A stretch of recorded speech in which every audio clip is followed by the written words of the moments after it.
Assalamualaikum warahmatullahi wabarakatuh. Bagaimana kabarnya Nana hari ini? Alhamdulillah pasti sehat semua ya. Amin amin Allahumma amin. Pada pertemuan kali ini kita akan belajar tentang tema 5, subtema 1 tentang PPKN, yaitu tentang sila keempat dalam Pancasila. Anak-anak pasti hafal semua ya Pancasila. Kalau pada pembelajaran sebelumnya kita sudah belajar tentang sila pertama beserta simbolnya, sila kedua, sila dan ketiga. Nah, sekarang kita akan belajar tentang sila keempat. Untuk sila keempat ini bunyinya adalah bagaimana? Anak-anak pasti hafal semua ya.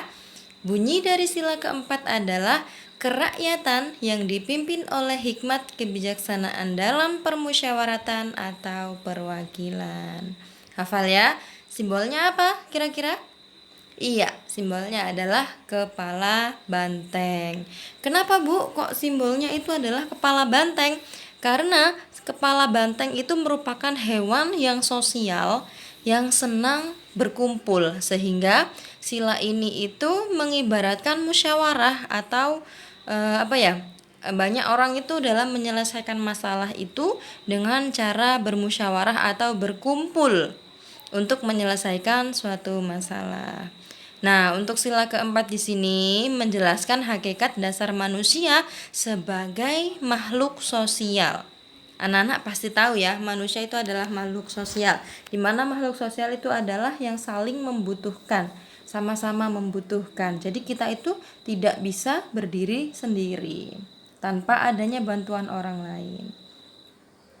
Nah, untuk butir-butirnya dalam sila keempat di sini ada 10 butir pedoman dalam pengamalan sila keempat dalam Pancasila yang bisa kita dijadikan acuan pada saat bermusyawarah. Yang pertama, kita sebagai warga negara, setiap manusia Indonesia itu mempunyai kedudukan, hak dan juga kewajiban yang sama.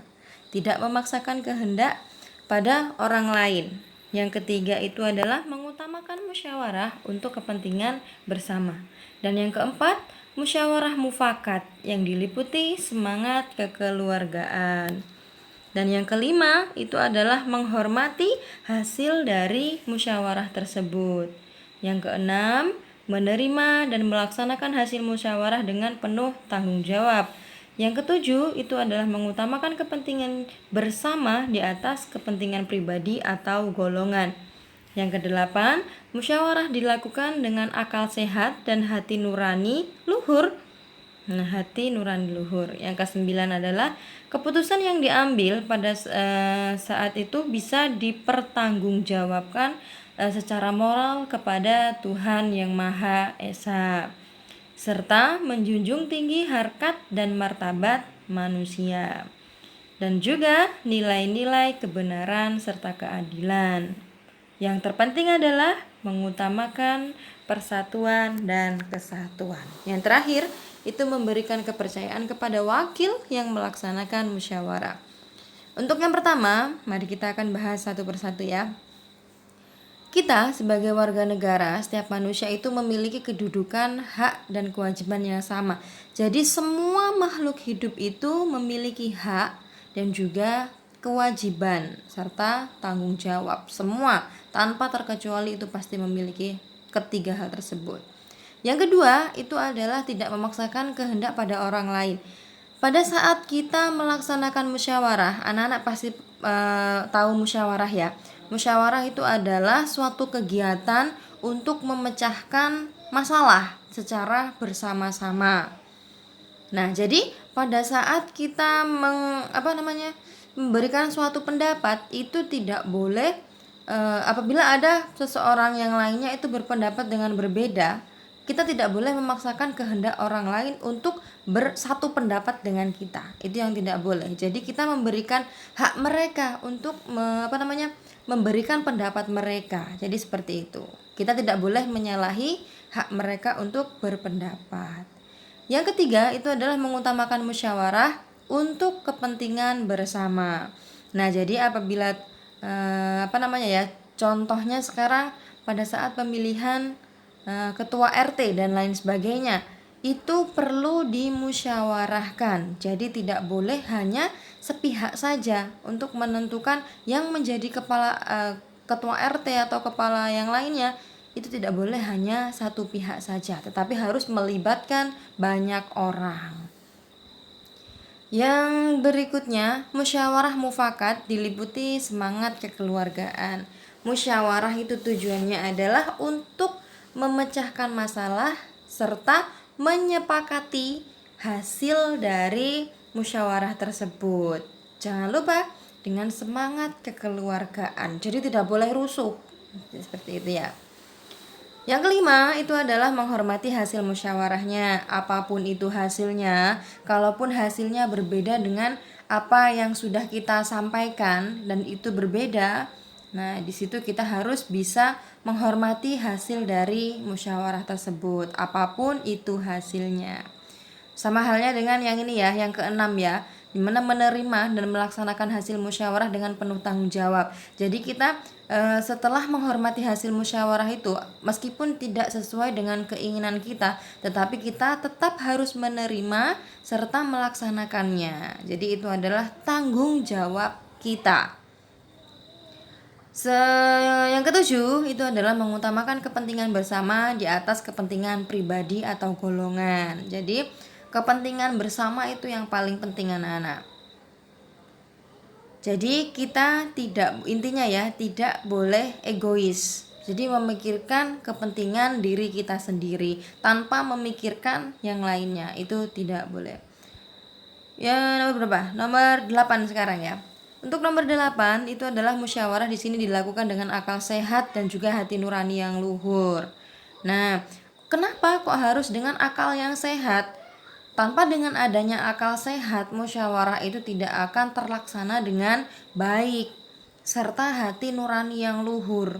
Hati nurani yang luhur apa? Ketika nanti kita sudah sikap kita dalam menanggapi pendapat orang lain. Jadi itu juga penting. Itu juga termasuk di hati nurani luhur.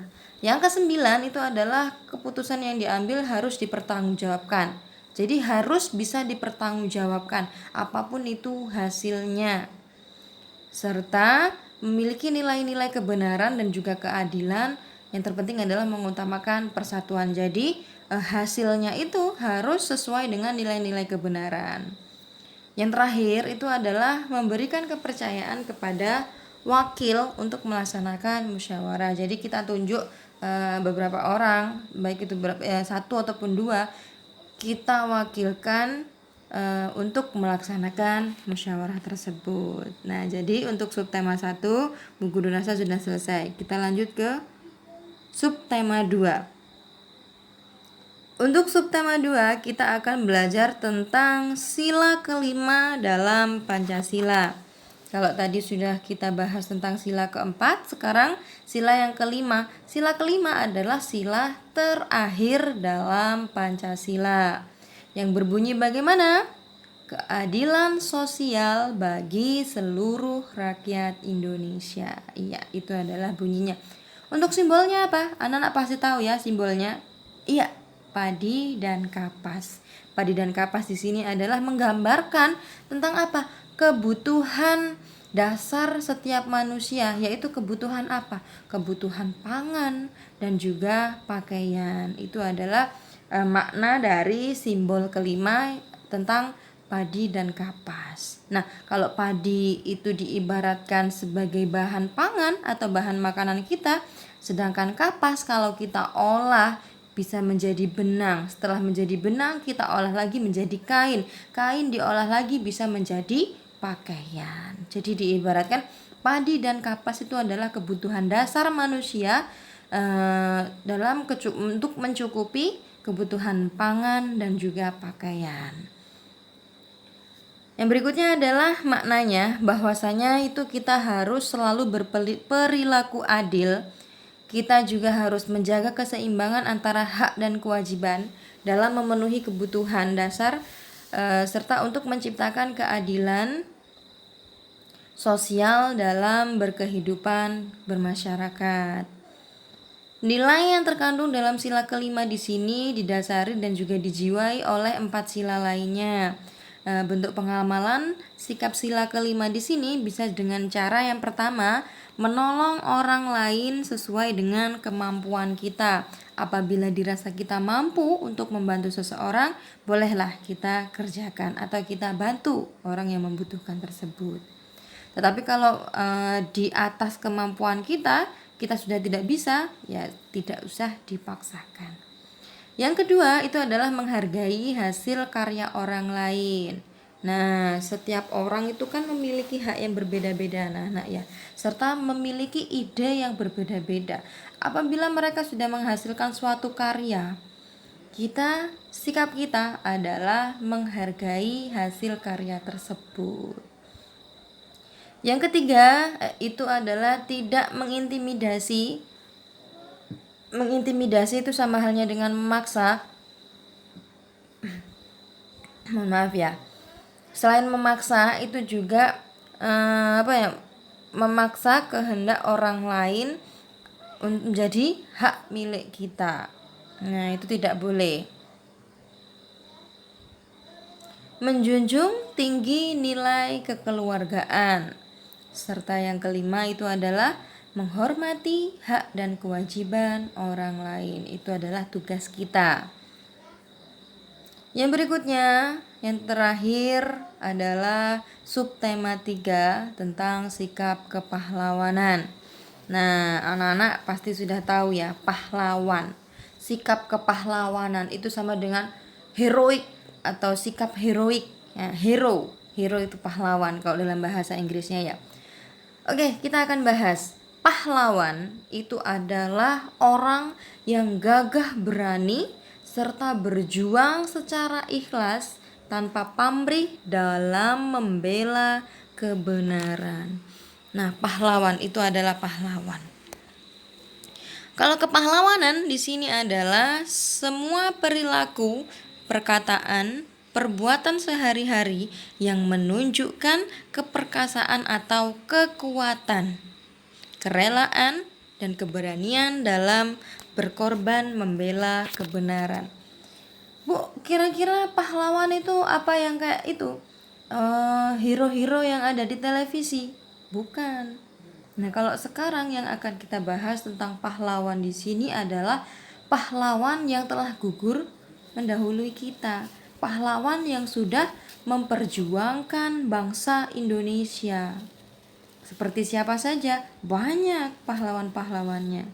Boleh Insinyur Soekarno, Muhammad Hatta, terus masih banyak lainnya jenderal-jenderalnya, itu masih banyak lagi para pahlawan. Oleh karena itu, mari kita akan belajar bersama. Orang yang memiliki sikap kepahlawanan itu memiliki ciri-ciri. Yang pertama, perlu diingat ya, ciri-ciri orang yang memiliki sikap kepahlawanan adalah membela kebenaran dan keadilan. Itu yang terpenting.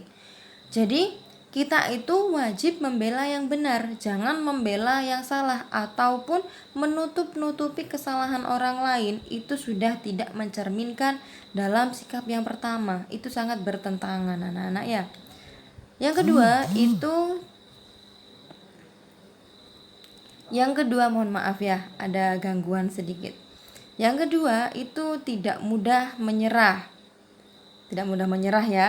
Jadi kita tetap semangat untuk meraih apa yang kita inginkan. Yang ketiga itu rela berkorban. Berarti sikap tulus dan ikhlas memberikan yang kita miliki untuk kebenaran. Jadi kita harus rela berkorban. Mungkin rela akan hilangnya waktu kita, tenaga kita, materi kita, dan masih banyak lainnya. Contohnya, yang pertama, melindungi yang lemah, mendahulukan kepentingan umum, membela kebenaran, menjaga kebersihan, itu juga termasuk sikap pahlawan loh anak-anak ya. Serta menjaga keamanan lingkungan. Nah, serta yang terakhir itu adalah menengok tetangga yang sedang sakit. Itu bisa juga disebut sebagai sikap kepahlawanan. Jadi itu sudah termasuk rela berkorban ya. Rela berkorban, contoh kalau menjenguk orang sakit, kita itu kan rela datang jauh-jauh ke rumah yang sakit, membawa buah tangan. Nah, itu lebih bagus lagi. Yang berikutnya itu adalah cinta akan tanah air kita. Cinta akan bangsa Indonesia. Disiplin serta bertanggung jawab.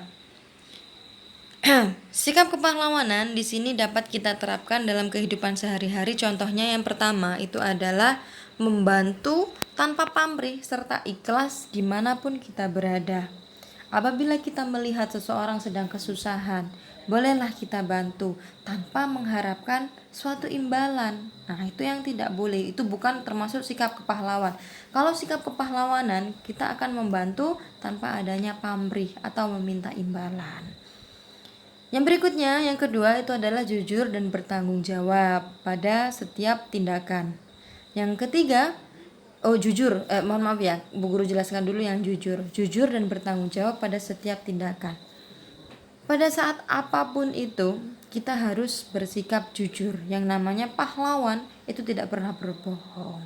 Jadi mempunyai sikap jujur serta tanggung jawab. Mengutamakan kepentingan umum. Nah, ini berarti sama halnya dengan kita tidak boleh egois mementingkan diri sendiri. Yang keempat itu memiliki sikap cinta tanah air dan juga pantang menyerah. Pantang menyerah. Kalaupun kemarin contohnya kita pada kegiatan kemarin kita mendapatkan nilai yang jelek, maka karena itu karena kita memiliki sikap pantang menyerah, maka di semester berikutnya, saya harus mendapatkan nilai yang lebih baik lagi. Itu adalah salah satu contoh sikap yang pantang menyerah. Yang terakhir itu adalah senang mengikuti kegiatan dalam bermasyarakat seperti kerja bakti dan juga masih banyak lainnya ya. Kerja bakti, anak-anak pasti pernah ya mengikuti kegiatan kerja bakti di lingkungan masyarakat kalian. Nah, sikap kepahlawanan di sini disebut juga sebagai patriotisme, anak-anak. Nah, jadi dalam kesimpulannya, sikap kepahlawanan itu meskipun kita bukan tokoh pahlawan, kita juga bisa menjadi pahlawan, anak-anak. Contohnya apa? Itu tadi, kita bisa membantu orang yang sedang kesusahan. Itu juga bisa disebut kita itu memiliki sikap kepahlawanan. Dan contohnya masih banyak lagi. Oleh karena itu, anak-anak silahkan dibaca-baca kembali bukunya. Bu Guru rasa sudah cukup selesai. Bu Guru akhiri. Wabillahi taufiq wal hidayah. Wassalamualaikum warahmatullahi wabarakatuh.